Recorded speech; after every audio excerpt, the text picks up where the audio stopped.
To my channel, electrical lab and theory. तो आज हम लोग पढ़ने वाले हैं load characteristics of DC shunt generator. अभी आते हैं डायरेक्टली थ्योरी। ठीक है, थ्योरी में हम क्या जानते हैं, डीसी जनरेटर क्या होता है। एक डीसी जनरेटर वो होता है जो डीसी वोल्टेज या फिर डायरेक्ट करंट को जनरेट करता है। अभी कोई भी जनरेटर ले ले तो कुछ कुछ जनरेटर होता है जो एसी जनरेट करता है, जैसे हम लोगों के हाउस होल्ड में एसी करंट यूज होता है तो वो एसी भी जनरेट करता है। कुछ कुछ होता है जो डीसी जनरेट करता है। तो ये डीसी जनरेटर्स डीसी को जनरेट करता है और इसके लिए इसके पास एक स्पेशल थिंग रहता है जिसको कहते हैं कम्यूटेटर, राइट। अभी क्या है, कितने टाइप के डीसी जनरेटर्स होते हैं। डीसी जनरेटर दो टाइप के होते हैं, एक सेल्फ एक्साइटेड होता है और एक सेपरेटली एक्साइटेड होता है। अभी सेल्फ एक्साइटेड या सेपरेटली एक्साइटेड हम उसके फील्ड कनेक्शन से बोलते हैं। जैसे फील्ड कनेक्शन उसका अगर उसी के जनरेटेड करंट से अगर उसकी फील्ड को फीड किया जाता है तो उसको कहते हैं सीरीज, उसको कहते हैं सेल्फ एक्साइटेड जनरेटर्स। और अगर उसके फील्ड कनेक्शन को किसी दूसरे सोर्स से कनेक्ट किया जाए और दूसरे सोर्स से सप्लाई दिया जाए तो उसको कहते हैं सेपरेटली एक्साइटेड। सेल्फ एक्साइटेड तीन प्रकार के होते हैं, shan't field, series field and compound volt. तो शांत फील्ड में क्या होता है, जो आपका फील्ड कनेक्शन होता है वो आर्मेचर के अक्रॉस में लगाया जाता है। मतलब उसका जो आर्मेचर करंट होगा वो जाके दोनों करंट में डिवाइड होगा, एक जाएगा फील्ड में और दूसरा जाएगा लोड पे। और जो सीरीज होता है उसका आर्मेचर करंट और सीरीज फील्ड करंट, मतलब आर्मेचर में जो करंट जनरेट होता है वही करंट सीरीज फील्ड से फ्लो होके लोड तक जाता है।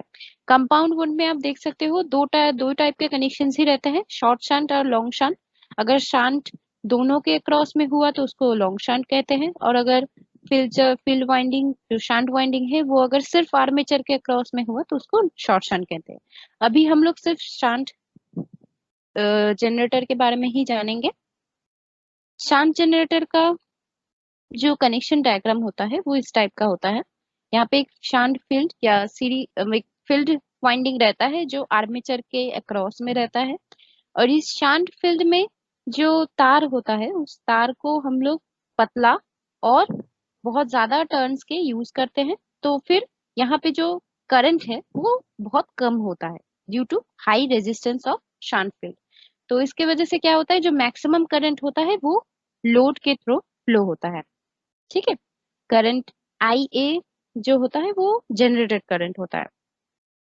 सो यही हमारा चीज है। और ये जो आप देख सकते हैं लोड के अक्रॉस में जो वी लिखा हुआ है ये टर्मिनल वोल्टेज है। मतलब जो आपको लोड के अक्रॉस में जो वोल्टेज मिलेगा आफ्टर जनरेशन उसको कहते हैं हम लोग टर्मिनल वोल्टेज और एक्सटर्नल वोल्टेज। सो अभी जैसे ये नाम है इंटरनल कैरेक्टरिस्टिक्स, इंटरनल मतलब इसके इंटरनली जो बिल्डअप हो रहा है या फिर जो जनरेट हो रहा है उसी को इंटरनल कैरेक्टरिस्टिक्स कहेंगे। मतलब जो ईजी है, ईजी है हमारा internal characteristics, easy versus IL the load current. The load current के चलते हमारा ईजी का क्या डिफरेंस हो रहा है या फिर ईजी में क्या परिवर्तन आ रहा है, इसी को ही हम लोग मेजर करेंगे इंटरनल कैरेक्टरिस्टिक्स में।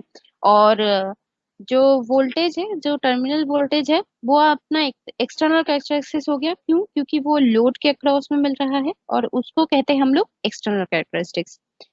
अभी जो कैरेक्टरिस्टिक्स है वो इस पिक्चर में आप लोग देख पा रहे हैं कि जो इंटरनल कैरेक्टरिस्टिक्स है वो स्लाइटली ड्रूपिंग होता है। मतलब जो ये जो हमारा ए डी है ये हमारा मार्जिन है, मतलब इतना वोल्टेज हम लोग को मिलना चाहिए था पर हम लोग को थोड़ा सा कम मिलता है आर्मेचर रिएक्शन के वजह से। आर्मेचर रिएक्शन की वजह से हमारा या फिर इंटरनल कैरेक्टरिस्टिक्स थोड़ा सा ड्रूपिंग हो जाता है। अभी एक्सटर्नल कैरेक्टरिस्टिक्स उससे भी थोड़ा ज्यादा ड्रूपिंग होता है क्योंकि उस टाइम पे हमारा ओहमिक ड्रॉप आ जाता है। ओहमिक ड्रॉप पहले क्यों नहीं था, क्योंकि पहले का जो मतलब जब हमारे टर्मिनल में कोई लोड नहीं था तो उस टाइम में लोड करंट फ्लो नहीं हो रहा था। और जैसे मैंने पहले ही बताया कि आईएसएच जो होता है, जो फील्ड करंट होता है, वो फील्ड करंट आपका कम होता है, काफी कम होता है। तो इसी वजह से जो ओहमिक ड्रॉप होता है या फिर जो ओहमिक लॉस होता है वो बहुत कम होता है। मेन जो ड्रॉप होता है वो आर्मेचर रिएक्शन की वजह से होता है। तो अभी का क्या है, अभी आईएल बढ़ गया है तो यहाँ पे लोड के थ्रू में कुछ करंट फ्लो हो रहा है और इस करंट को हम लोग लोड करंट कहते हैं। और इस लोड करंट की वजह से हमारा ओहमिक ड्रॉप बढ़ जाता है, इसीलिए जो एक्सटर्नल कैरेक्टरिस्टिक्स है वो इंटरनल कैरेक्टरिस्टिक्स से भी ज्यादा ड्रूपिंग हो जाता है। अभी यहाँ पे ये सी पॉइंट में आके ये थोड़ा नीचे उल्टा जा रहा है, ये आप देख सकते हो। तो इसमें क्या होता है, ये इसमें करंट फ्लो बहुत ज्यादा हो जाता है और इसकी वजह से क्या होता है, जो फील्ड होता है वो फील्ड वाइंडिंग उससे ज्यादा फ्लक्स वो दे नहीं पाता है और अल्टीमेटली जो वोल्टेज है वो बढ़ने के जगह कम होता रहता है। ठीक है, तो इसीलिए ये सी पॉइंट के बाद में जाके जो कैरेक्टरिस्टिक्स है वो ड्रूपिंग और भी ज्यादा मैक्सिमम ड्रूपिंग हो जाता है और फाइनली जाके वोल्टेज जीरो हो जाता है। ठीक है, तो अभी आ जाते हैं हमारे प्रोसीजर में। यहाँ पे मैंने आपको दोनों टाइप का पिक्चर दे दिया है, एक आपका कनेक्शन डायग्राम है और दूसरा जो वी लैब का कनेक्शन है वो है। तो मैंने इन दोनों को साथ में दे दिया है ताकि आपको समझने में तकलीफ ना हो।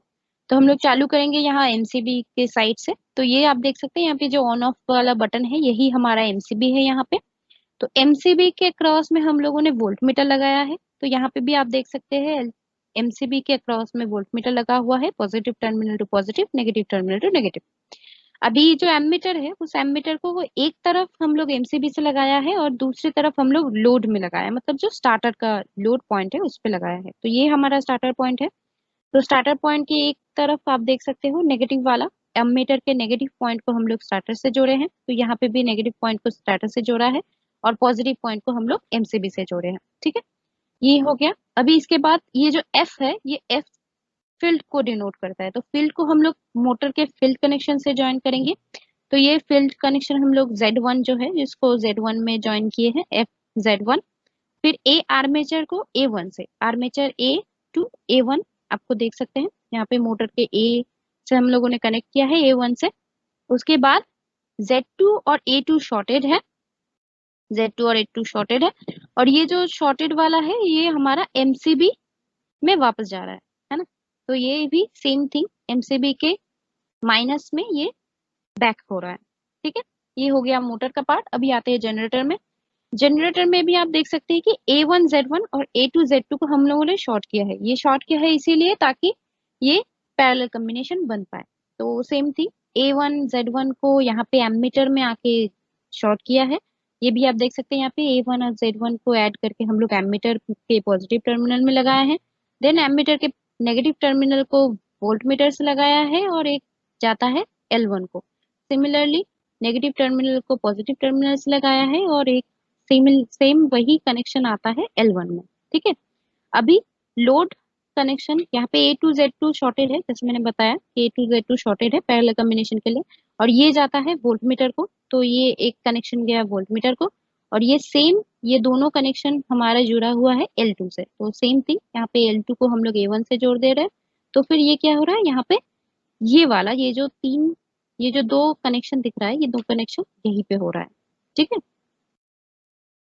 तो आई थिंक ये कनेक्शन डायग्राम से आप लोगों को ये पूरा चीजें क्लियर है। तो मैंने इसका स्टेप्स पे लिख दिया है, प्रोसीजर पूरा स्टेप बाय स्टेप कैसे करना है।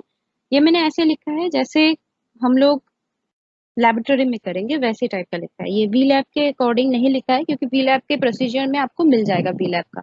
और ये मैंने ऐसे लिखा है जैसे हम लोग लेबोरेटरी में करते हैं उस हिसाब से मैंने स्टेप्स लिखा है।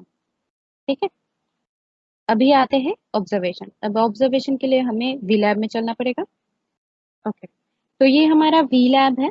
तो अभी वी लैब में हम लोग को कनेक्शन मैंने ऑलरेडी समझा दिया है, तो ऑब्वियसली मैं कनेक्शन के लिए ज़्यादा टाइम बर्बाद नहीं करूंगी। ओके, तो अभी आप देख सकते हैं हमारा पूरा कनेक्शन हो गया है। अभी इसको हम लोग कर लेते हैं चेक। तो ये आ गया करेक्ट कनेक्शन। अगर ये करेक्ट कनेक्शन नहीं हुआ तो यहाँ पे रॉन्ग कनेक्शन शो करेगा। तो आपको वापस आपका कनेक्शन जो है वो आपको देखना पड़ेगा और आप इसको ओके दबाते ही आपका एमसीबी ऑन हो जाएगा, आपका जनरेटर चालू हो जाएगा। तो वैसे आप देख सकते हैं यहाँ पे हो गया और आपको इंस्ट्रक्शंस यहीं से मिल जाएंगे। तो मैं इंस्ट्रक्शंस के बारे में नहीं बात करूँगी क्योंकि मैंने ऑलरेडी आपको पीडीएफ में समझा दिया है।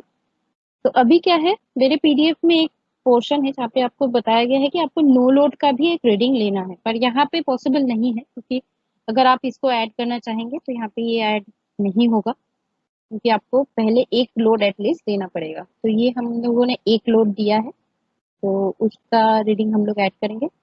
तो ये आ गया हमारा एक लोड का रीडिंग। देन हम लोग ऐड करेंगे 4 लोड्स। तो उसके लिए कितना वेरिएशन होता है 2। फिर फिर हम लोग ऐड करेंगे 6 लोड्स। Then 6 loads. आपको दिख रहा होगा कि जो टर्मिनल वोल्टेज है वो धीरे धीरे कैसे डिक्रीज हो रहा है, तो मतलब साइक्लिक ड्रूपिंग नेचर पे जा रहा है। अभी हम लोग जाएंगे 7 लोड्स पे, तो उसको ऐड करेंगे। सिमिलरली हम लोग लेंगे फिर लोड्स।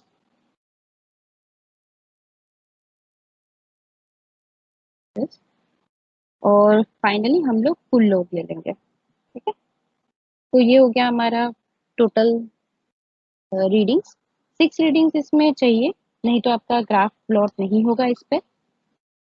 तो अभी हम लोग ग्राफ को प्लॉट करेंगे। तो यहाँ पे आप देख सकते हैं ऐसे टाइप का आपको इसका कैरेक्टरिस्टिक्स आया है, जो कि स्लाइटली ड्रूपिंग है।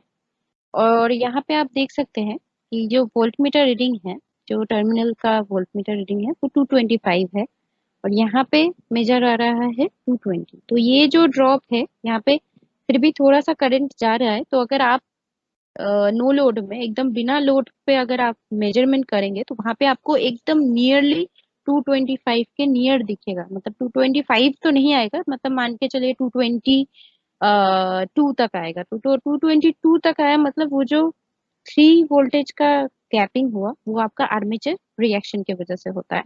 ठीक है, तो let's come to our PDF. Same observations मैंने लिया है यहाँ पे, आप लोग देख सकते हैं सेम ऑब्जर्वेशंस है। तो अभी हम लोगों ने सेम इसको प्लॉट किया है। रिजल्ट में आप देख सकते हैं यहाँ पे लोड कैरेक्टरिस्टिक्स ऑफ जनरेटर में हम लोगों ने प्लॉट किया है। तो ये पूरे एक्सपेरिमेंट में हम लोगों ने डीसी कैरेक्टरिस्टिक्स के बारे में जाना है। इसके लोड कैरेक्टरिस्टिक्स, 2 टाइप के लोड, मतलब एक्सटर्नल और इंटरनल कैरेक्टरिस्टिक्स के बारे में समझे हैं हम लोगों ने पूरा कनेक्शन किया है, और उसका कंपोनेंट्स के बारे में भी जाना है, क्यों उसको कहाँ पे लगाया गया है उसको भी हम लोगों को पता चला है। फिर ग्राफ का बिहेवियर भी हम लोगों ने देखा है उसको प्लॉट करके, और फाइनली हम लोगों ने उसके लोड कैरेक्टरिस्टिक्स को अंडरस्टैंड किया है। सो आई होप आप लोगों को लोड कैरेक्टरिस्टिक्स वाला पूरा एक्सपेरिमेंट आपको समझ में आया है। अगर आपको कोई भी कंफ्यूजन है, कोई भी क्वेरीज है, तो आप डिस्क्रिप्शन में दिए गए ईमेल एड्रेस में मुझे मेल कर सकते हैं, या फिर कमेंट सेक्शन में आप लिख सकते हैं। अगर आपको कोई भी डाउट्स हो, कुछ भी हो, तो मैं इसको क्लैरिफाई करने की कोशिश करूंगी। अगर आपको ये वीडियो अच्छा लगा है तो लाइक बटन को दबाइए, अगर अच्छा नहीं लगा है तो डिसलाइक बटन को दबाइए। अगर आपको लगता है कि यहाँ से आपको कुछ फायदेमंद वीडियोस मिल रहे हैं तो आप मेरे चैनल को सब्सक्राइब कर सकते हैं।